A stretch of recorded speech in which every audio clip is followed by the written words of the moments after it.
Olá, nós estamos agora aqui com uma figura chamada, eu vou dar o nome de batismo, tá? Só me confirma, eu fui ao cartório, inclusive, para ver. José Miguel de Souza Cirilo, com Y. Com Y e esses dois L's aí. E muito sofisticado. Eu costumo dizer assim que não paga por letra, né? Então Pois é. a gente vai colocando que letra que quiser. Bom, José Miguel de Souza Cirilo é cantor, poeta, compositor, né, escritor e produtor musical e um dos principais representantes da música na Amazônia, né, brasileira. Estamos falando com Zé Miguel. Seja bem-vindo à nossa edição do nosso podcast, né, que é Rumo dos Ventos. A função desse podcast é fazer um diálogo para nós mesmos e para as pessoas de fora, né, do estado e para o mundo todo, sobre a Amazônia, suas múltiplas possibilidades, multiplicidades e peculiaridades. E aí você foi convidado para fazer essa conexão entre a arte e a Amazônia. Tudo bem? Oi, Augusto. Um prazer estar aqui, né? E ainda redobrado por ser o primeiro, né? Estar abrindo esse caminho. É desbravador isso. Eu acho muito interessante esses processos desbravadores. Então, muito obrigado pelo convite. Nós estamos chamando de nossa aventura, né? Nossa aventura. O que nós vamos falar aqui é sobre um diálogo que vai envolver o conceito de MPA, calma, eu só fazer um preâmbulo, aquela abertura do jornal, né? Na televisão. Vamos falar sobre o que é MPA, vamos falar sobre o espaço dessa música na Amazônia, que nós chamamos de MPA. Vamos falar sobre o ato criativo, o seu ato criativo, as referências que você utiliza. Uma referência entre o letrista e a literatura, né? Vamos falar sobre essas possibilidades, limitações, alternativas para potencializar, né, essa arte para cá, para a Amazônia e para fora da Amazônia, e sobre suas composições autorais e suas novidades. Então, isso é mais ou menos o preâmbulo do que nós queremos conversar. Para isso, eu vou fazer uma pergunta muito complicada para você, que é a seguinte: quem é Zé Miguel? Zé Miguel. Eu acho que o Zé Miguel é um sonhador apaixonado, né? E um artista, assim, pelo conjunto das ações, pelo conjunto dos envolvimentos com a vida, nas suas minúcias mesmo, né? Então, o Zé Miguel é esse sujeito que ousou um dia se colocar na condição: eu quero ser um artista e eu quero me projetar como artista e fazer isso na Amazônia, que é muito delicado, é muito difícil, tudo aqui é mais complicado, a gente tem um custo amazônico, é difícil para você sair daqui, é difícil para você voltar para cá, é difícil para você trazer pessoas, conectar pessoas, né? Então o Zé Miguel resulta disso, dessa ousadia de querer fazer música na Amazônia e fazer arte na Amazônia, na verdade, né? E aí é um processo que também é desbravador, né? Eu acho que, mais do que qualquer outras possibilidades, eu me vejo na arte. Eu me vejo essencialmente na arte. E eu acho que a partir da arte eu consigo olhar para o mundo, né? E aí, claro, eu acabei indo fazer outras coisas, ser professor, isso, aquilo, mas a partir da arte. Isso. Além da arte, agora você tem outras vertentes, né, no mundo acadêmico. Eu gostaria que você falasse que é uma certa novidade, mas de algum tempo para cá, né?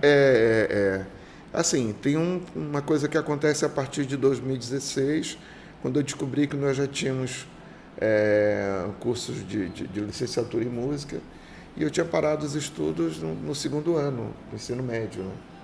Eu não completei exatamente por conta da música, porque eu precisava trabalhar, e trabalhava na noite, estudar de manhã, então não tinha como, né? Chegava em casa de madrugada, e no outro dia tinha aula de manhã, eu faltava sempre. Aí paralisei os estudos em função da música e fiz isso, deixei isso quieto por muito tempo. Eu estou com 63 agora, vou completar em setembro, e quando eu descobri que tínhamos um curso de licenciatura em música, eu digo: caramba, eu quero fazer isso. E aí eu fui fazer um exame de massa para completar o ensino médio, porque eu não tinha completado, não tinha terminado. E aí fiz o curso de licenciatura em música, depois fiz uma especialização na mesma instituição. Aí apareceu o mestrado, eu digo, vou me aventurar, quem sabe. Fiz a prova, passei, fiz o mestrado. E aí, então, eu me senti qualificado para tentar um concurso, coisa que eu achava que não era para mim. E aí, lá vem o concurso da UEAP.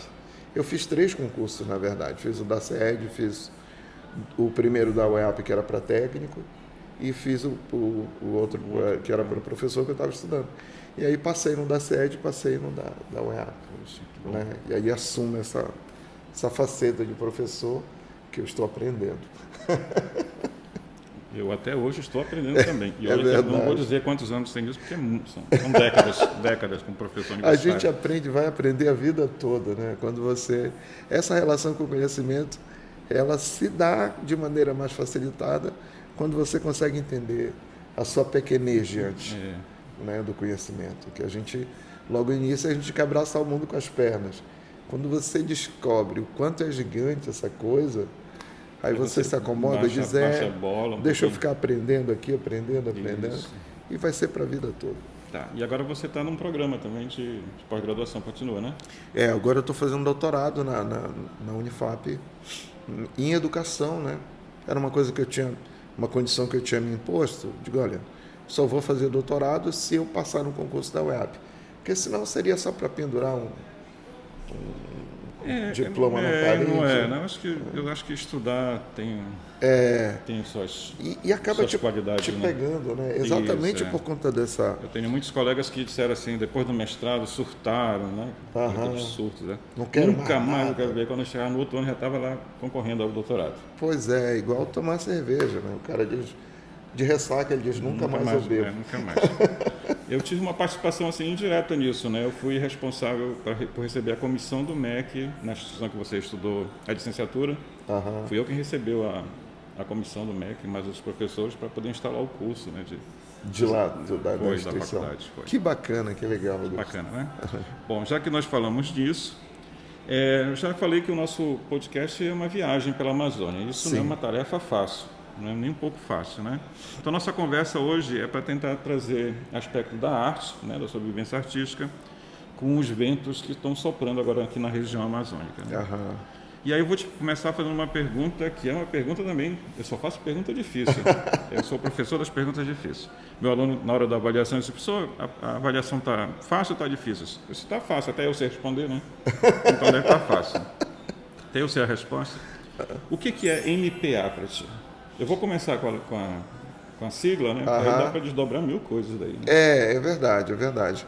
As pessoas classificam como música popular amapaense e eu, durante um certo tempo, eu tive um pouco de dificuldade com isso, né? De você pegar uma música que é feita num âmbito muito aberto e redimensioná-la para dentro de uma pequena sigla. Isso me incomodava, me incomodou durante muito tempo.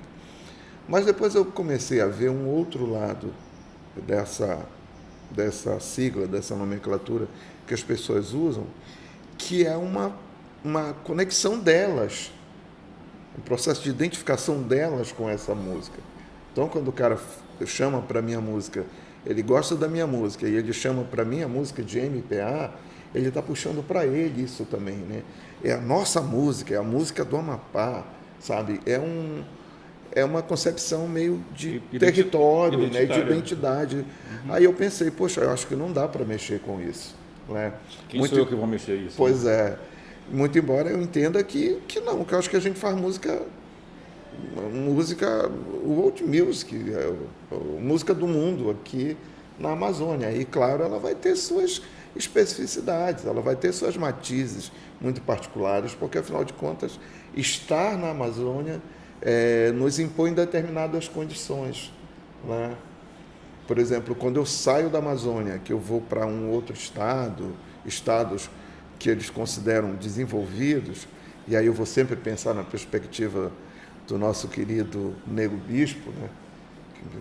Desenvolvimento é desconexão, né? Mas é exatamente isso que você percebe. Você está em São Paulo, e São Paulo é um estado desenvolvido, beleza.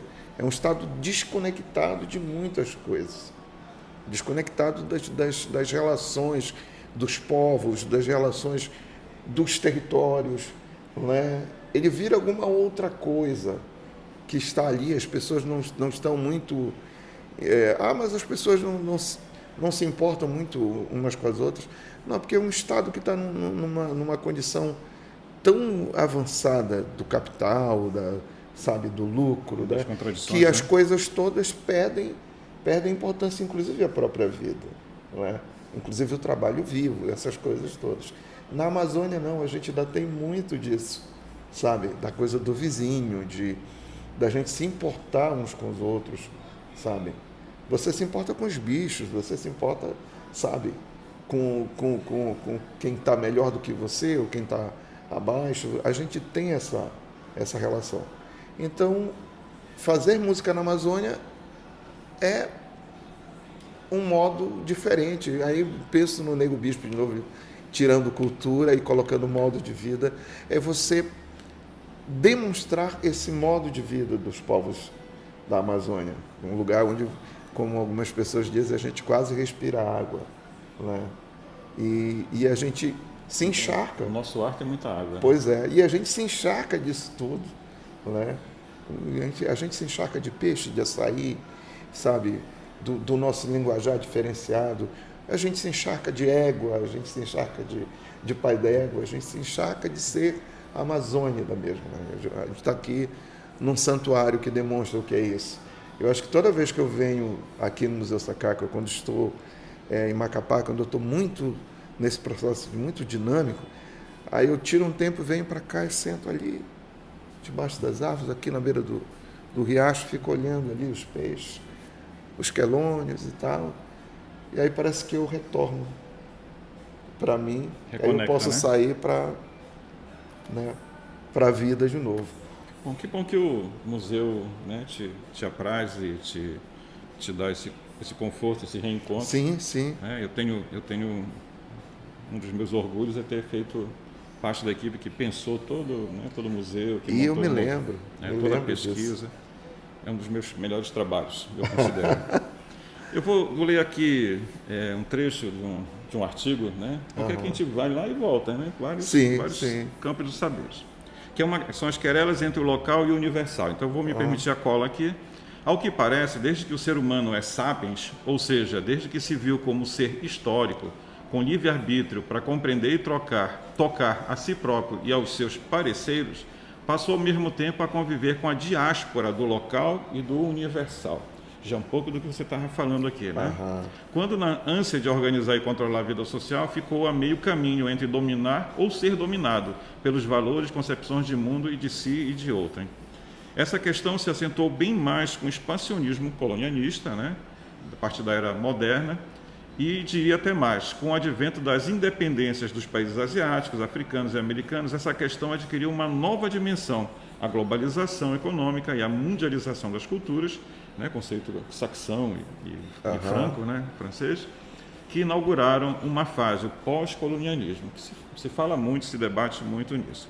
Tá? Esse texto é literatura, apesar de ser literatura, mas acaba tocando essas expressões. Literatura brasileira de expressão amazônica, literatura da Amazônia ou literatura amazônica, que é do José Guilherme dos Santos Fernandes. Para que tudo isso? Eu queria que, a partir disso, MPA, porque também há quem diga que MPA é música popular da Amazônia. Sim, sim. E outros que dizem que é música popular brasileira de expressão amazônica. Então, né, os grupos estão se organizando no pensamento para autodefinições, para autoqualificações, o que é muito bom, né? A gente vai para essa perspectiva do território, não é? Porque qual é a concepção que a gente tem de território inicial? É geográfico, né? É espacial, geográfico, cartográfico mesmo. Mas hoje já se vê território por um outro prisma, né? O território é todo aquele espaço universal onde o sujeito, né, se sente bem, onde ele se sente conectado. E aí, no caso, essas nomenclaturas, cada uma em si, ela vai trazer um propósito, acho que nessa dimensão do território mesmo, né, de cada um, como cada um dimensiona o seu território. a música faz parte disso, ela é o quê? Ela é música popular amapaense? É música popular de expressão amazônica? Aí eu saí desse desconforto quando eu percebi, eu digo, não, cara, território é algo que você Estabelece os limites. estabelece, você assume. Esses contornos, eles são muito particulares de cada um, de cada povo, de cada grupo, né? Então, é a MPA que faz com que eles se sintam confortáveis. Eu acho que eu tenho que entrar nessa caixinha e me sentir confortável cada um junto define com o eles. A do jeito que quiser. Exatamente, do jeito que exatamente. quiser. Muito bom, Zé. Qual é o tamanho e qual é o espaço dessa música na Amazônia? Olha, Esse formato de música, né? Que nós estamos falando, que tem muitas possibilidades, né? e, assim, eu acho que hoje ela está se espraiando, eu diria assim. Ela está conseguindo. Eu realizo um projeto chamado Conexão Amazônia desde 2015, que é. Eu frequento. Pois é, que é uma. Eu não queria falar nisso da entrevista, mas o Ian está aqui só olhando a gente. Mas eu conheço o Zé faz muito tempo. Só que eu não vou dizer que é para não ficar o pessoal gastar tempo fazendo continha em casa, né, na calculadora. Que tem que usar calculadora, que é muito tempo. Faz tempo, muito tempo. Muito tempo. Quando ele falou ainda há pouco que ele faz parte desse projeto aqui, é um dos idealizadores do projeto do Museu Sacaca, já dá para ter uma ideia. E a gente estava no mesmo grupo no período em que tudo isso aqui foi pensado e construído, e depois, né? Enfim, eu acho que essa música ela vai se espraiando aos poucos.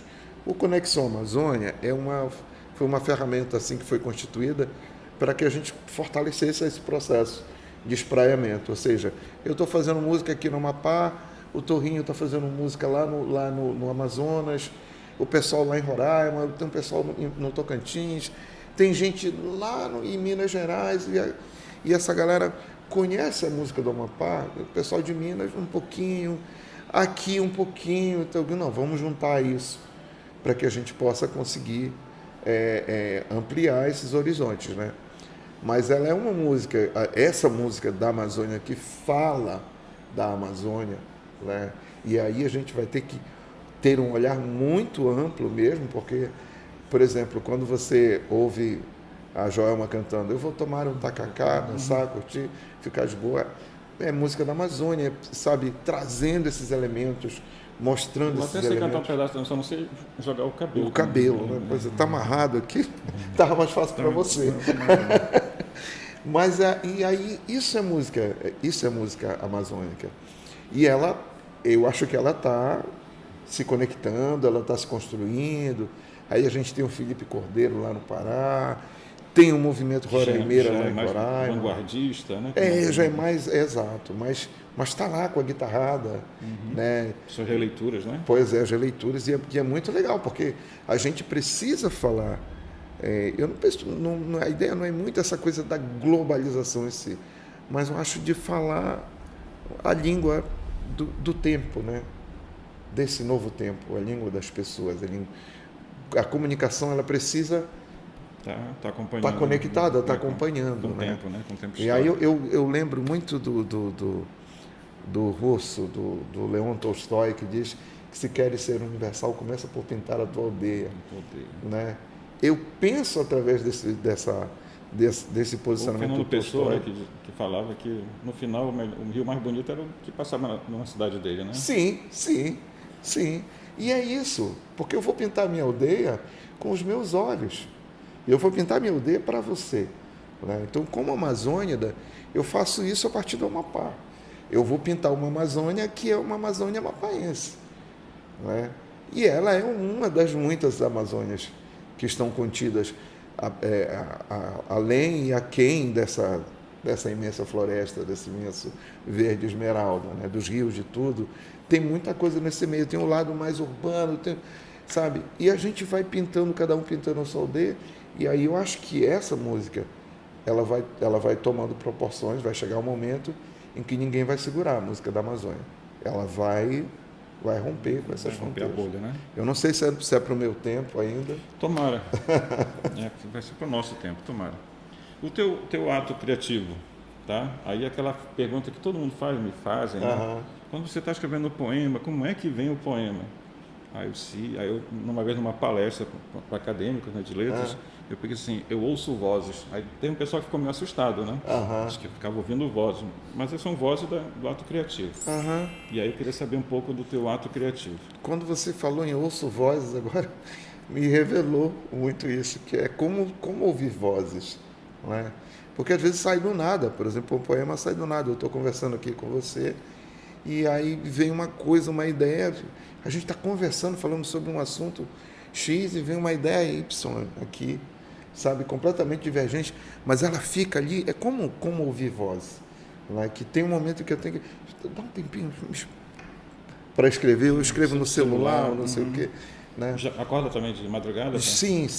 Já fiz algumas músicas. A música de Macapacaenha, a melodia de Macapacaenha. Foi no sonho? Eu sonhei com ela. Já aconteceu comigo. E acordei e gravei. E depois mandei para o Joãozinho. Aí depois a gente vai primeiro pesquisar para ver se não era o nosso cérebro que copiou de alguém, né? Pois, eu também tenho esse cuidado. Aí eu cantarolei assim, né? Era até acho que era um lundu. Ele veio assim todinho, né? Com parte da letra, com a melodia. Sim. Acordei, eu peguei e gravei no celular, mas depois eu saí procurando para ver se eu não estava copiando alguém, né? Eu faço a mesma coisa, mas... E aí, isso é estranho, né? Muito. Porque você não sabe de onde vem, mas vem de algum lugar, as vozes sopram. Isso, ainda bem, né? E aquelas continuem soprando, né? Sim. E aí mas é tudo muito dinâmico. Por exemplo, eu boto muita melodia em letra de parceiros, né? E aí o parceiro me manda uma letra, e aí eu pego aquela letra. Se eu pegar a letra quando o cara me manda e eu já ler cantando, não exatamente com a melodia que vai ficar, mas eu leio como se já tivesse uma melodia, sabe? Aquilo, aí aquele vai sair na hora. Aí eu ponho o texto aqui, pego o violão, fico lendo o texto e dedilhando o violão e fazendo acordes. De repente eu acho o caminho, sabe? Isso não é muito demorado, não. Às vezes eu levo 15, 20 minutos para fazer uma música. Às vezes eu faço a música toda, termino, não gostei. Aí é a pior fase, porque aí eu vou ter que esquecer aquela melodia. Deixar passar uns dias, né? Deixar passar uns dias para depois fazer outra. Mas é assim. Aí tem o outro lado, que eu mando letras minhas para outros parceiros, né? Eu mando melodia para o parceiro. Mas quando tu mandas a letra, tu já indica para ele assim, olha, isso aí daria um bom não sei o quê. Não. E eu também não gosto quando o parceiro faz isso comigo. O parceiro que manda e diz, olha, eu acho que é um samba. E aí eu fico, cara, quando o parceiro fala para mim que é um samba, o que é isso, o que é aquilo, eu travo. Aí não sai nada. É mesmo, né? Eu tenho um ato diferenciado, né? Quando eu mando letras para algum parceiro, bom, meu grande parceiro é o Cássio Ponte. O Cássio Ponte. Né? Grande melodista. Eu tenho com o Cássio, eu acho que mais 18 obras. Então a gente está contabilizando mais 50 por aí, assim. Eu imagino. E aí quando eu mando para um parceiro novo, aí ele, né, Paulinho Moura, aí ele, mano, mas o que tu queres daqui? Eu disse, olha, as primeiras letras quando eu mando para um novo parceiro, eu não me meto. Depois que eu pego intimidade, eu começo a dizer, olha, isso aí, pô, isso dá para um bom bolero. Mas precisa ter que pegar intimidade, né? Sim, então, sim. Os primeiros é por tua conta e tal. E a gente vai fazendo isso. Muito bacana. Vamos para um outro tema também correlato. Aí eu vou lembrar que, eu preciso da minha cola, né?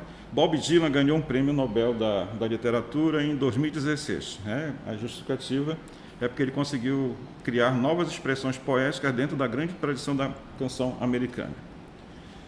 Em 2019, o nosso Chico Buarque ganhou, né, o prêmio Luiz Vaz de Camões, esperou um bom tempo para poder receber o prêmio, porque ele não queria de certa pessoa, né, das mãos de certa pessoa, e nem a pessoa também queria entregar para ele, que é o prêmio mais importante, né, da língua portuguesa. E o Gilberto Gil é eleito membro da Academia Brasileira em 2021. Peguei 3 exemplos para falar dessa relação entre o letrista, né, que faz letra para canção, e a grande literatura, que nós vamos chamar de grande literatura, né, como os literatos gostam de chamar. Qual é essa relação entre a letra de música, o texto literário, a grande literatura, do ponto de vista do que é mais possível e o que é mais limitado nesse ato criativo? Já que você também é poeta, tem publicação de Sim, poemas, né? sim, Livros sim, de poemas. sim. Por exemplo, o meu livro chama Pela Primeira Vez a Poesia de Zé Miguel. E o poema que dá nome ao livro, que abre o livro, um poeminha, ele diz: tomei nas mãos o livro, sorvi com avidez os versos derramados no papel, tomei nos versos gosto pela primeira vez. E para mim o ato de parir poesia, ele foi sendo maturado no decorrer, porque eu achava que eu não fazia poemas, que eu fazia letras de música. E eu fazia essa diferença, que hoje é parte de um debate interessante. Tem gente que considera a letra de música também como poesia, tem gente que não considera. Eu, atualmente, considero.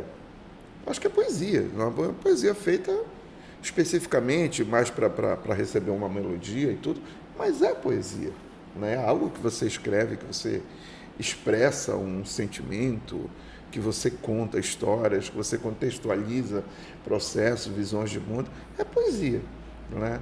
Mas, enfim, também respeito as diferentes opiniões. Mas eu fui me considerar poeta depois de muito tempo nesse processo de maturação, que eu comecei a escrever algumas coisas que não cabiam, não era para música, eu achava que não era, né? Mas é engraçado, eu vou chegar, tem umas contradições nesse processo também.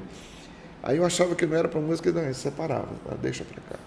Depois de um tempo, eu comecei a pegar aquelas coisas que eu tinha escrito, que não serviam para música, e comecei a olhar, rapaz, isso está interessante, estamos formato de essa mensagem ficou boa. Aí eu já pegava, dava uma lapidadazinha, já guardava ele um pouco mais ajeitadinho. Em outra gaveta, né? né? Quando eu dei, eu tinha mais de 200 poemas escritos, aí eu digo, vamos pensar no livro, né? E aí, nesse processo, alguns já tinham sido até musicados. O Cássio Ponte ele é horrível, no sentido bom do horrível, né? Ele pega textos meus que eu escrevi exclusivamente para poema, que eu publiquei na internet. Achei muito árido, né? Apesar de ter uma certa melodia, mas achava árido para melodicamente, assim, para construir melodia. Aí não demorava muito, no meu WhatsApp chegava já a música já. Eu musiquei um poema do Eliakim Rufino, que é meu parceiro lá de Roraima, que ele disse: Zé, eu nunca pensei na vida que alguém ia musicar isso, para mim isso não cabia a melodia, que é o Fazedor de Versos, um poema dele que está naquele livro, O Cavalo Selvagem. E aí é parte desse processo das contradições que eu te falei ainda há pouco, porque depois eu não, comecei a não me contentar em botar melodias apenas naqueles poemas em redondilha, certinhos. E aí eu comecei a observar muito a música americana, né, e as letras. E eu não sou fã de americano, não sou mesmo. Principalmente. Mas são textos mais proseados, né? Aí eu comecei a observar que dificilmente as letras de músicas americanas elas vêm em redondilhas, certinhas. Então, né? o cara constrói uma melodia como quem conta uma história. Da mesma forma que o cara escreveu, a melodia vai lá fazer uma narrativa, e vai fazendo aquela narrativa. E fica rico, sabe? E aí eu comecei a experimentar esse processo de não ter poemas impossíveis, sabe? Eu estou finalizando agora uma música que é com um colega meu de doutorado, que é um indígena, acho que é do povo caripuna, e a música é uma carta que ele escreveu para a professora, para a nossa professora. Só que eu peguei a carta dele, não era uma carta longa, né? Eu peguei a carta inteira e arrumei em formato de letra de música e estou musicando, né? Que ele fala do grafismo arari. Só que ele falou de uma maneira poética, a carta dele já era poética, né? Eu só fiz arrumar, né? Mas aí eu acho que ele vai ser... E ele me desafiou, ele disse, tá na hora da gente fazer uma música. Ele vai ficar encantado quando ele pegar e ver a carta dele todinha lá, né? Então, essa coisa da contradição, eu digo, não, peraí, não pode ser só ali em redondinho. Vou tentar aqui. E eu comecei a gostar desse processo, sabe? De tu criar, ao invés de uma melodia, tu falaste aqui ainda há pouco, numa narrativa melódica que acompanha a narrativa escrita, né? E é muito bacana, cara. É E muito nós temos alguns interessante. compositores que eu julgo assim, muito desconstrutores dessa lógica, né, do enquadramento métrico, né, para poder encaixar melhor na melodia. O Jorge Ben, né? Sim, Ele, aqueles textos dele, né? Ele vai lá e é como se ele estivesse falando, mas está cantando, né? Aqueles versos longos, né? Que tem que enquadrar. verso longo. Eu ministrava uma oficina de composição nas escolas, e aí eu dizia para os meninos, olha, tem que escrever, quando você vai escrever para música, tem que escrever aqui, ó. Tá, tá, tá, tá, tá, tá, tá, tá, tá.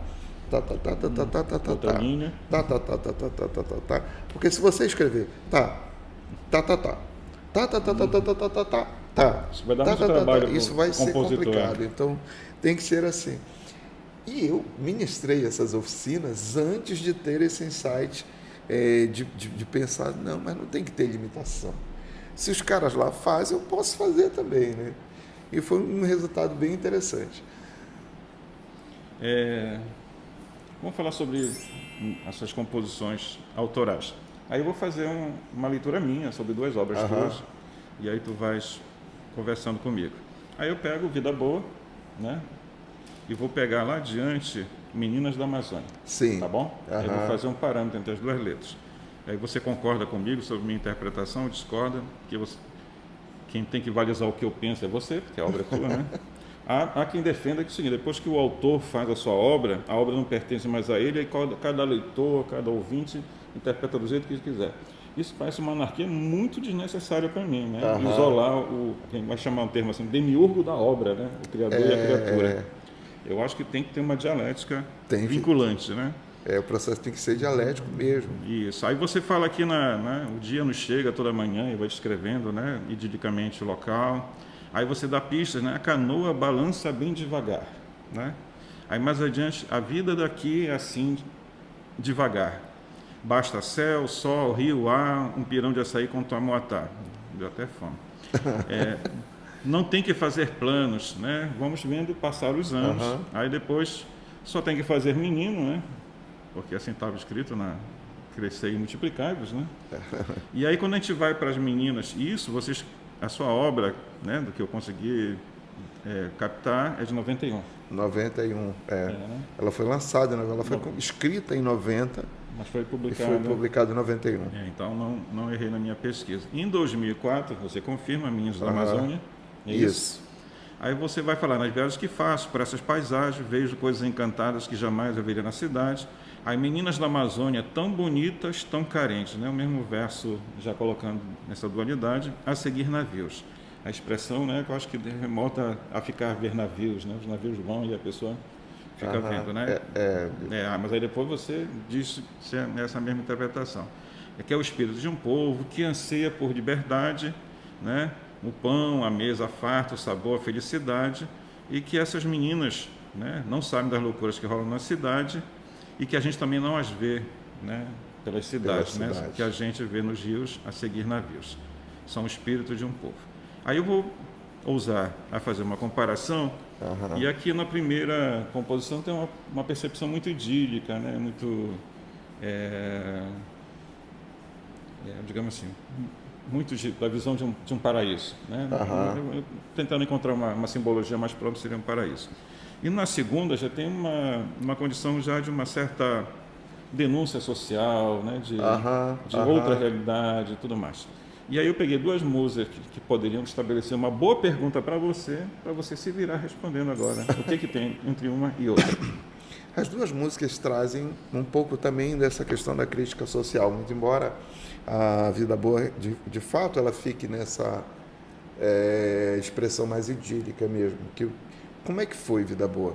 Eu estava fazendo a viagem de barco, vi o dia amanhecendo e vi um caboclo ribeirinho saindo para Lida. E aí me veio aquela pergunta, caramba, esse cara vive aqui isolado do mundo, como é que esse cara é feliz? Aí a resposta, tipo, não, mas aí ele planta a mandioca dele, ele faz a farinha dele, ele tem aí o tucumã, a abacaba, o açaí, o piquiá, as frutas silvestres, ele tem a caça, ele tem a pesca, né? Vai ver que ele até planta o próprio café. Isso o barco passando, o cara lá saindo, pegando a canoa dele. E aí eu pensei tudo e digo, isso é que é a vida. Isso é...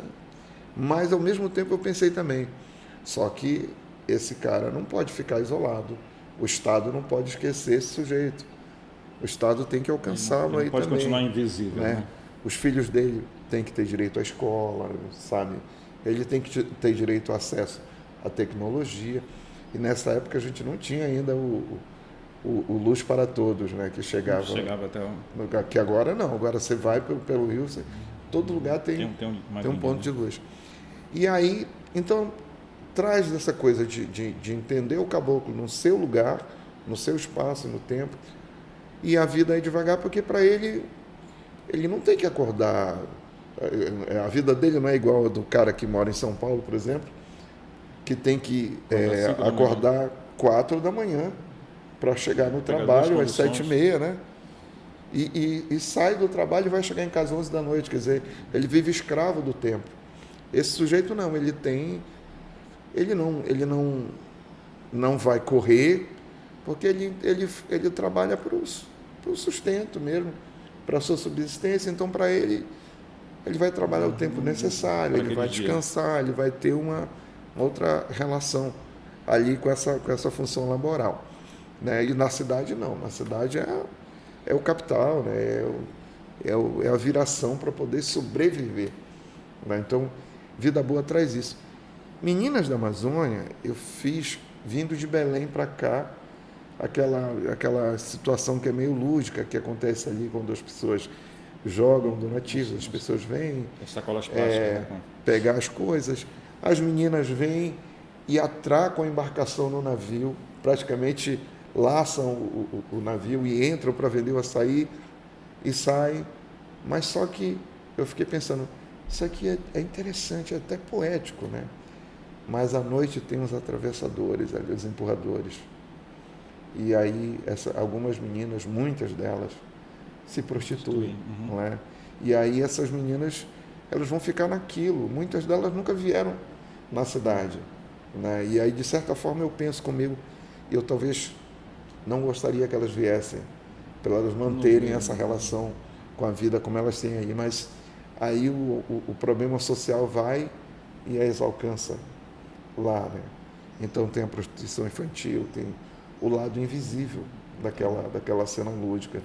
E aí eu trago aí. Tem trabalhos lá. Quem são essas meninas? Quem são essas meninas que laçam o navio para vender o açaí, o peixe lá dentro? São pessoas que só querem ter direito a uma mesa farta, ter direito a comer bem, a viver bem, né? Anseia pela liberdade, anseia pela felicidade e vão atrás dessa felicidade, dessa liberdade do jeito que elas têm. Então, realmente são dois momentos que acabam se conectando. E aí a denúncia fica mais forte nas Meninas da Amazônia. Ok. Isso me lembrou eu fui coordenador, uma história, né? Eu fui coordenador da FUNASA, na época que a gente cuidava da saúde indígena ainda. Aí eu estou lá no Tumucumaque, uma grande plenária, né, com os caciques, numa oca imensa que eles chamam de prefeitura já, né? Acompanhando a ideia de poder. E aí uma das poucas mulheres que participavam com poder de voz, ela disse assim: coordenador, a gente não conhecia bolacha. Vocês, brancos, ensinaram a gente a gostar de bolacha. A gente não conhecia refrigerante. Vocês ensinaram a gente a gostar de refrigerante.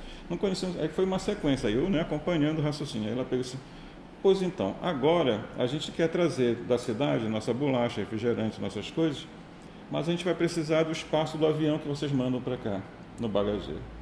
Eu disse: é essa a reivindicação? Aí eu falei para o responsável assim: olha, toda vez que for um avião nosso, fretado, aí né, vai ter que ir medicamento, vai ter as coisas que precisamos mandar da política, da saúde indígena, e aí tem espaço, avisa para a aldeia que tem espaço. Aí vai a bolacha, vai as coisas.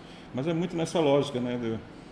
A gente olha, quer uma Amazônia integrada, mas a gente queria que ela fosse integrada da melhor forma possível, e não da pior forma. Né? Sim. E aí aquele desespero da pior forma faz que a gente pense assim: pô, será que não é melhor ficar assim, né? Distanciado, isolado?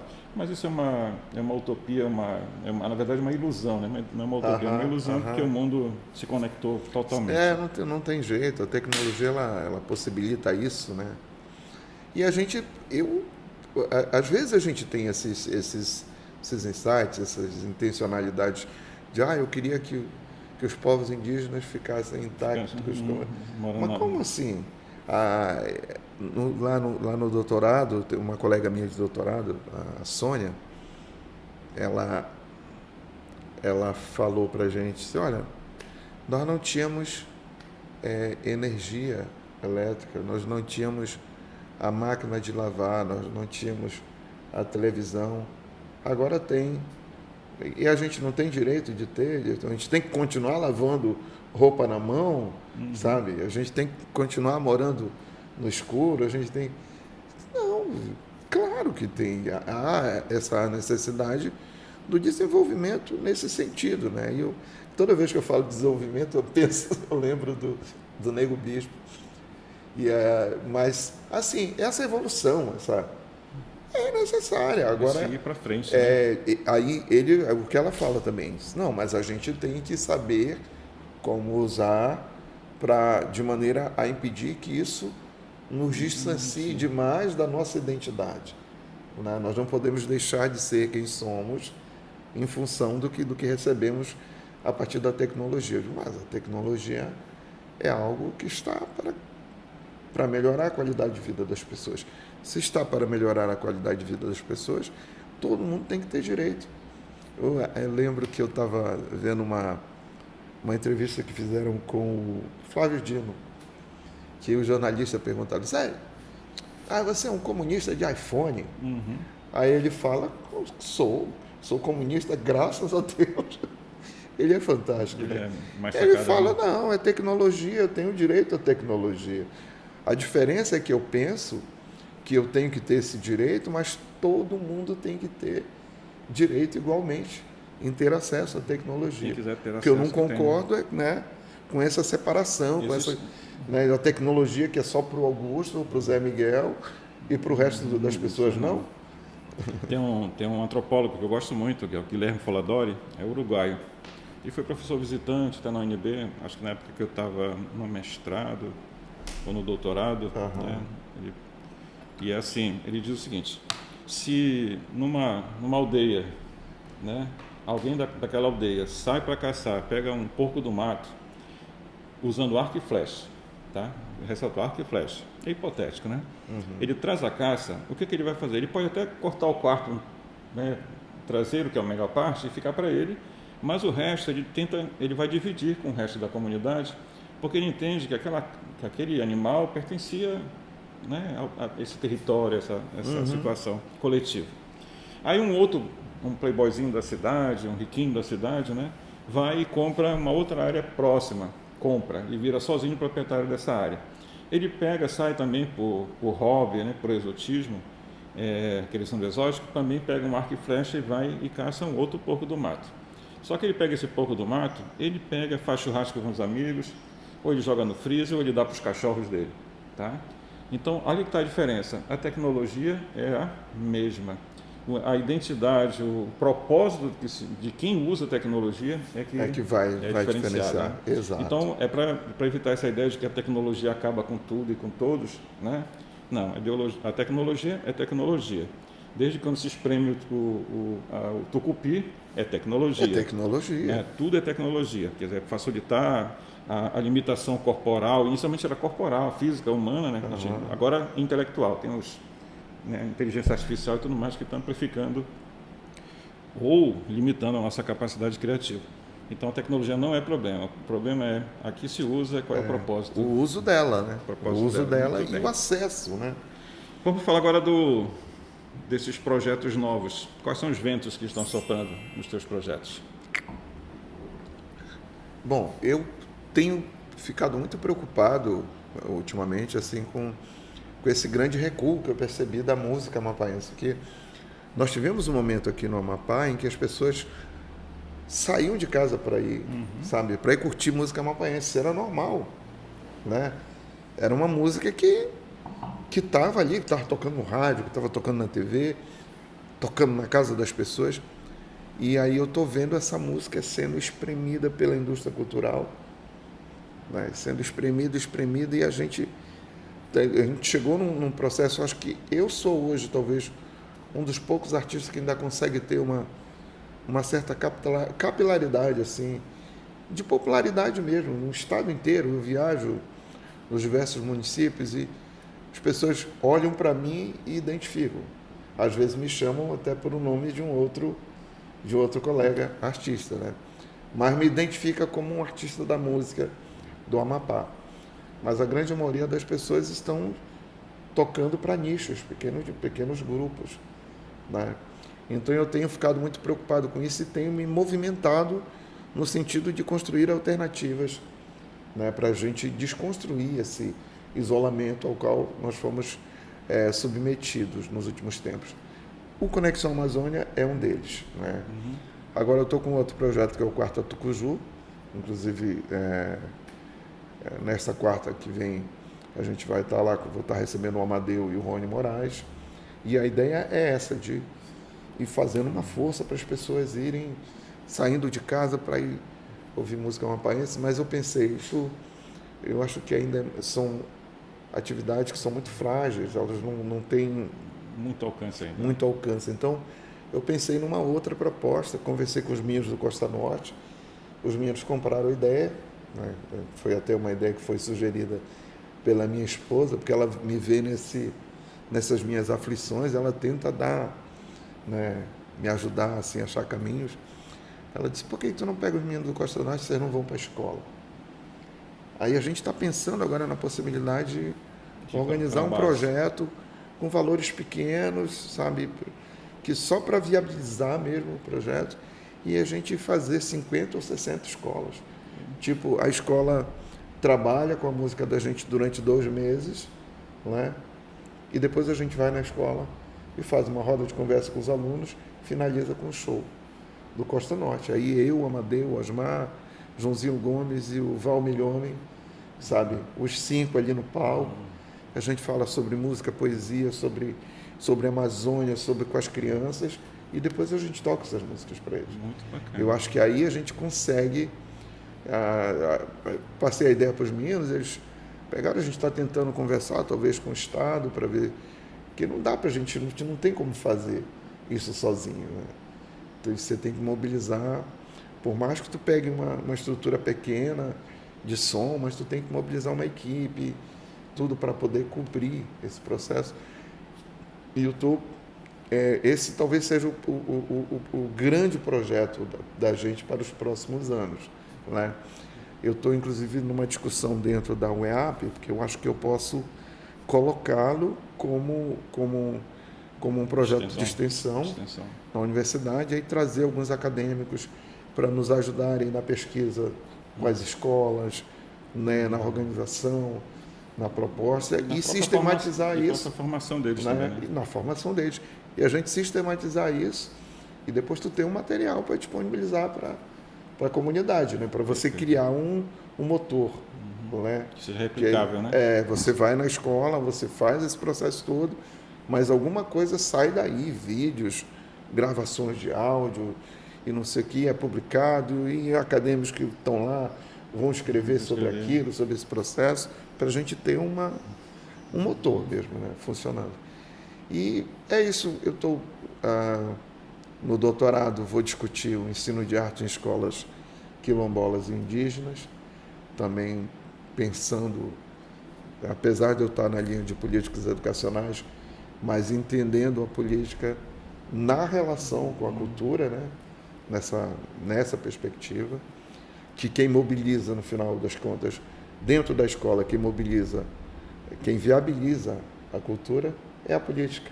Claro. Né? Então, eu vou discutir política numa relação muito próxima com cultura e diversidade, mas partindo da política para entendê-la. E essas coisas todas, elas vão se atravessando, entende?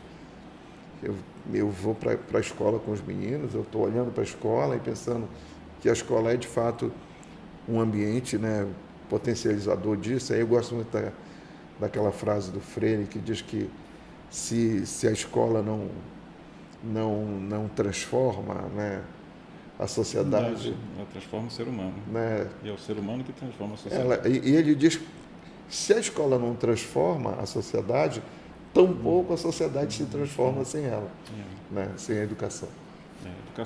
Educação forma o ser humano Sim, muda o mundo, né? sim. Eu vou aproveitar porque eu pedi, né, pensando nas perguntas que eu poderia fazer para ti, que são muitas, né? Eu fui cortando.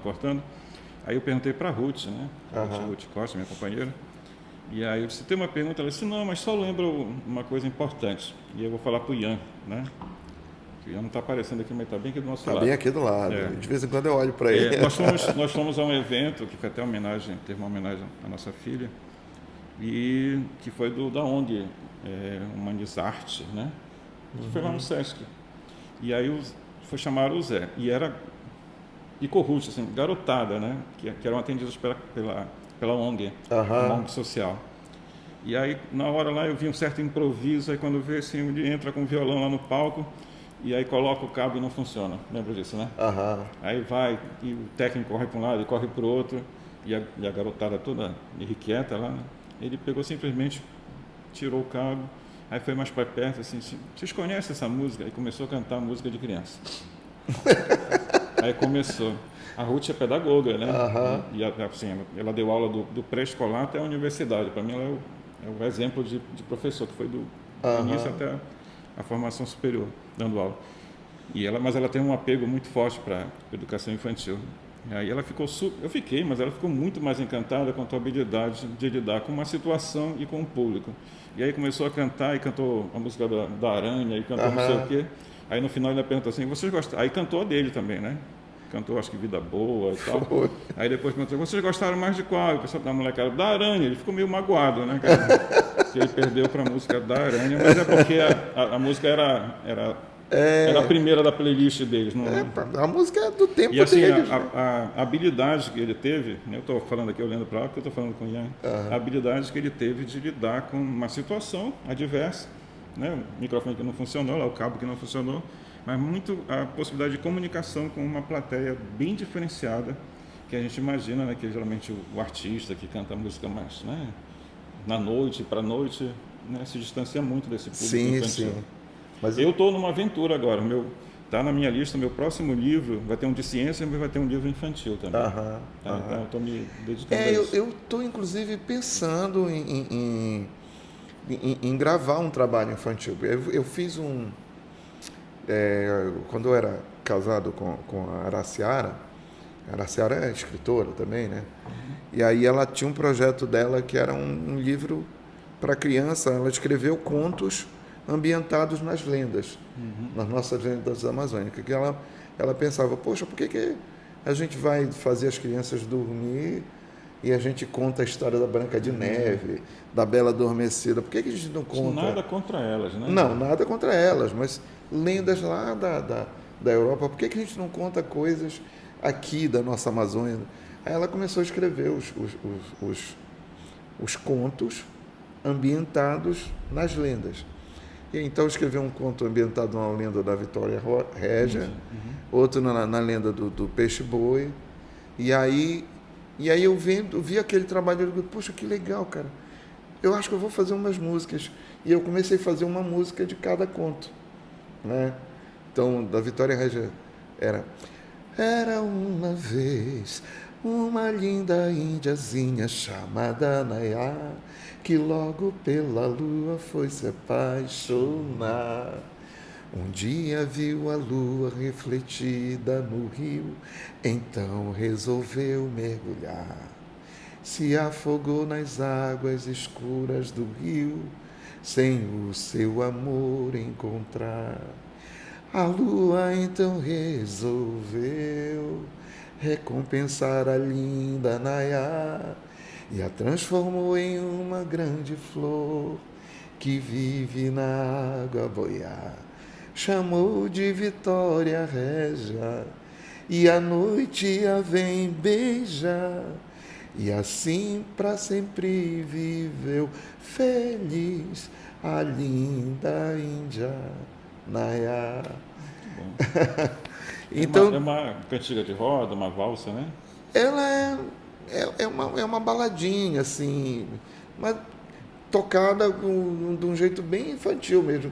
Tu estava marcando aqui, né? Eu estava marcando. Porque a criança ela faz muito isso.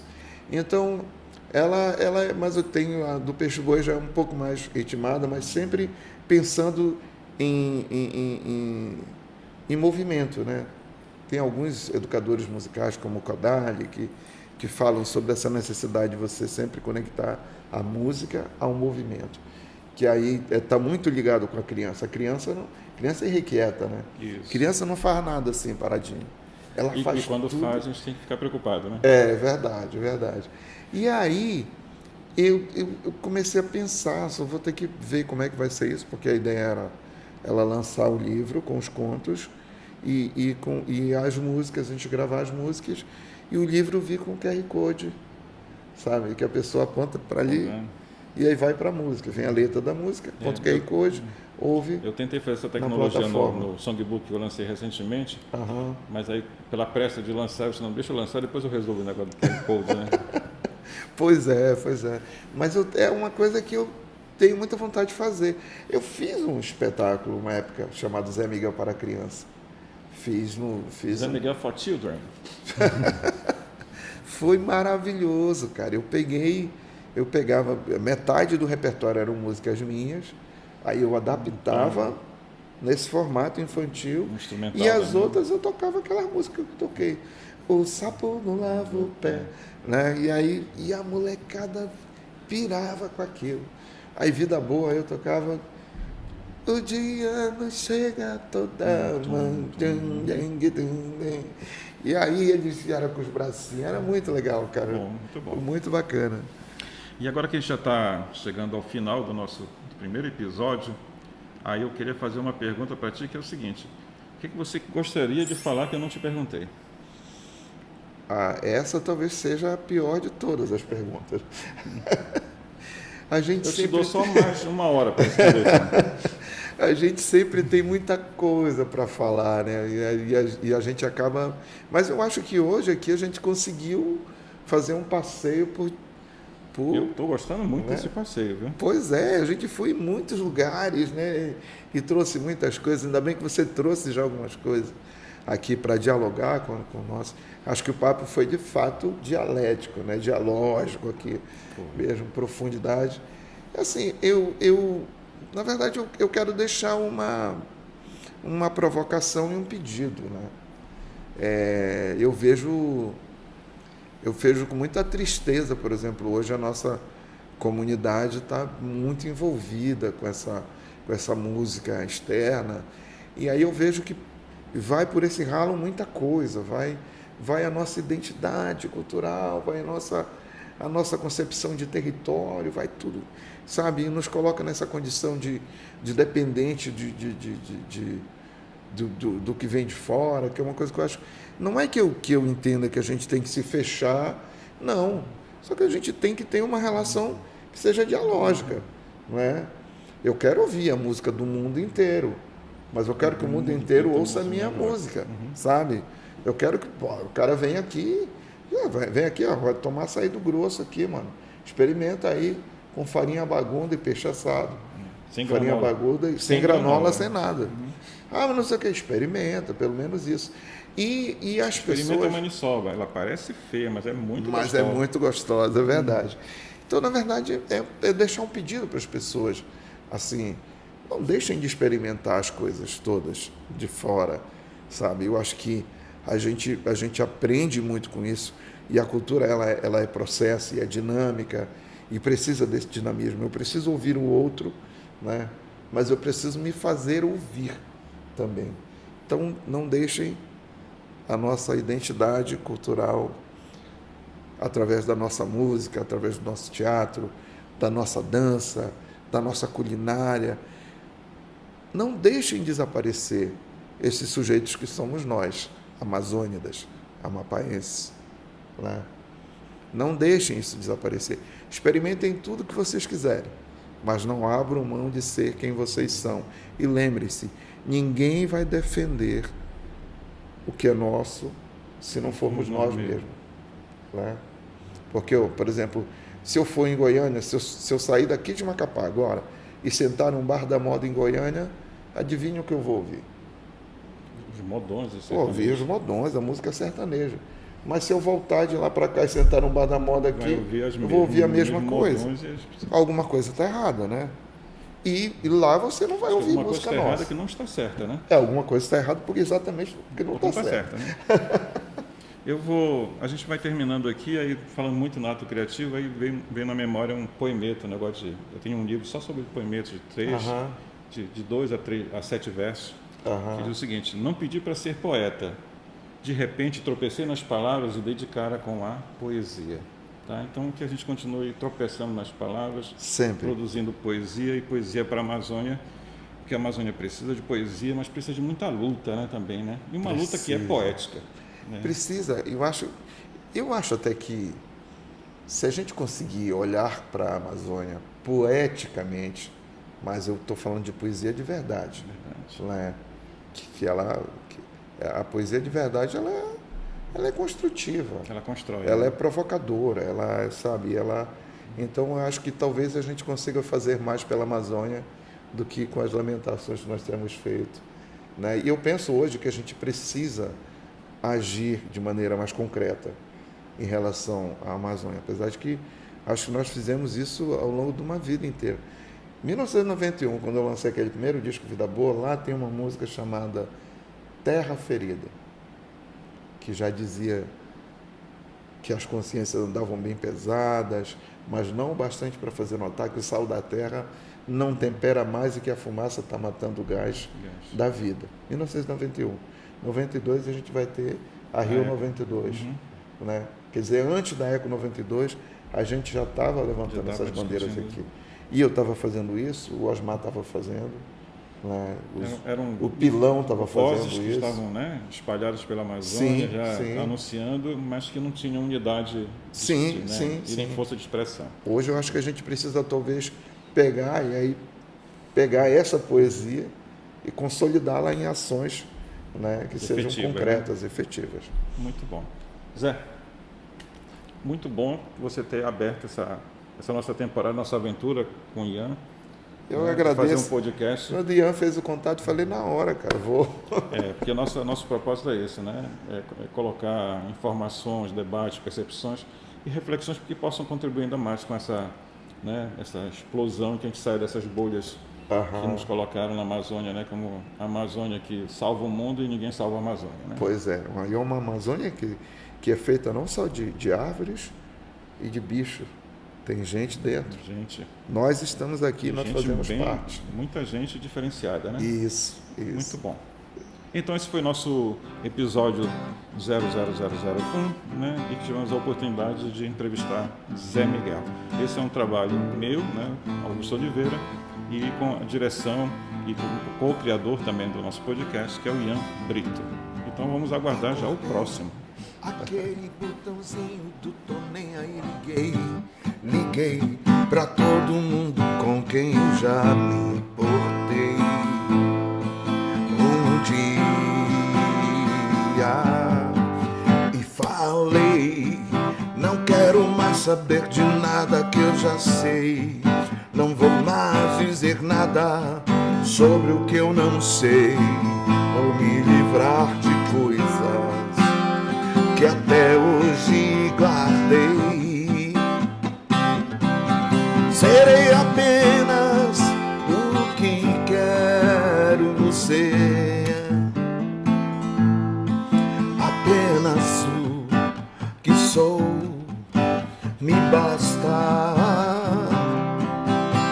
Não há mais nada pra dizer,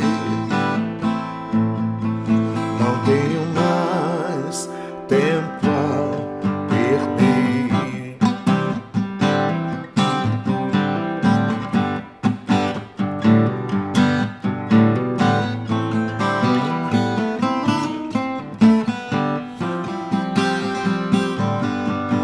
Acordei e entendi que o meu tempo é meu. Não é de tanta gente que nunca entendeu que eu sou o meu melhor e não o que esperam de mim. Parei de me importar com o que pensam, aqueles que sempre me inventam ao seu bel prazer.